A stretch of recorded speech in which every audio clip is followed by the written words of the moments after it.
नमस्ते। कभी सोचा है कि पैसा और सफलता इनका असल मतलब क्या है? आज हम आध्यात्मिक गुरु ओशो के एक बहुत ही अलग और सच कहूं तो दिलचस्प नजरिए पर बात करने वाले हैं। ये शायद आपके सोचने का तरीका ही बदल दे। तो चलिए शुरू करते हैं। एक तरफ तो हमें सिखाया जाता है कि कामयाबी मतलब बड़ा बैंक बैलेंस। दूसरी तरफ यही सुनने को मिलता है कि अरे पैसा तो लालच और भ्रष्टाचार की जड़ है। तो फिर इंसान किस पर यकीन करे? सच आखिर है क्या? और यहीं से बात असल में दिलचस्प होनी शुरू होती है। ओशो कहते हैं कि ये दोनों ही बातें अधूरी हैं। उनका कहना है कि हम सवाल ही गलत पूछ रहे हैं। तो अगर पैसा अपने आप में कोई प्रॉब्लम नहीं है तो फिर है क्या? ओशो के हिसाब से असली मुद्दा पैसा नहीं, बल्कि पैसे के साथ हमारा जो रिश्ता है, हमारी अपनी जो सोच है, वो है। ये एक लाइन पूरी बहस को ही पलट देती है। इसका मतलब ये हुआ कि कोई अमीर होकर भी लालची ना हो, ये बिल्कुल मुमकिन है। असल प्रॉब्लम पैसा रखने में नहीं, बल्कि पैसे को खुद पर हावी हो जाने देने में है। इसे बिजली की तरह सोचिए। बिजली अपने आप में अच्छी या बुरी नहीं होती, वो बस एक ताकत है। उससे किसी का घर रोशन भी हो सकता है और वो विनाश भी कर सकती है। ओशो कहते हैं कि पैसा बिल्कुल वैसा ही है, एक पावरफुल टूल जिसकी कीमत इस बात से तय होती है कि हम उसे इस्तेमाल कैसे करते हैं। तो अगर असली अमीरी सिर्फ पैसों के बारे में नहीं है तो फिर ये है क्या? यहीं पर ओशो दो तरह की दौलत के बीच एक बहुत ही जरूरी फर्क बताते हैं। बाहरी दौलत तो हम सब जानते हैं, घर, गाड़ी, एक अच्छा बैंक अकाउंट, ये जरूरी है, ये हमें आराम और सुरक्षा देती है। लेकिन सच्ची समृद्धि, जिसे ओशो आंतरिक दौलत कहते हैं, वो कुछ और ही है।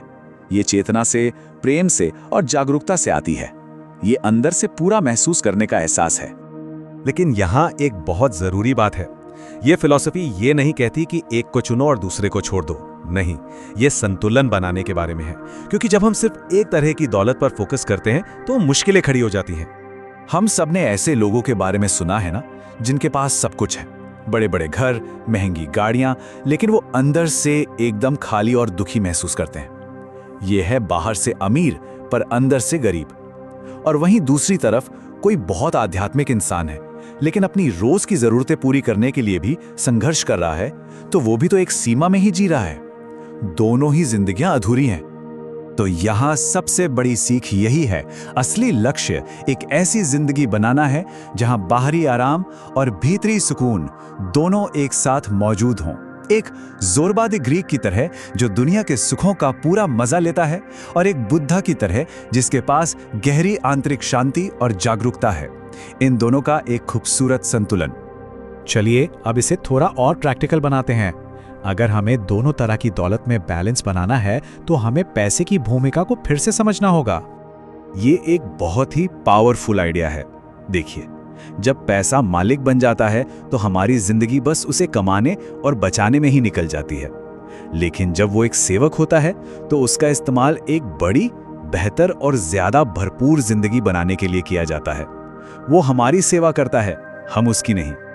ये मानसिकता में एक बहुत बड़ा बदलाव है।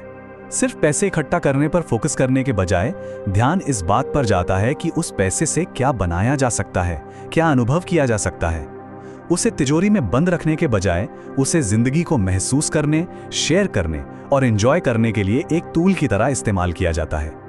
ये लाइन तो सीधी दिल पर लगती है। सोचिए, अगर किसी के पास बहुत सारा पैसा है, लेकिन वो असल में जिंदगी जी ही नहीं रहा, ना कुछ नया अनुभव कर रहा है, ना एक इंसान के तौर पर बेहतर बन रहा है, तो क्या वो सच में अमीर है?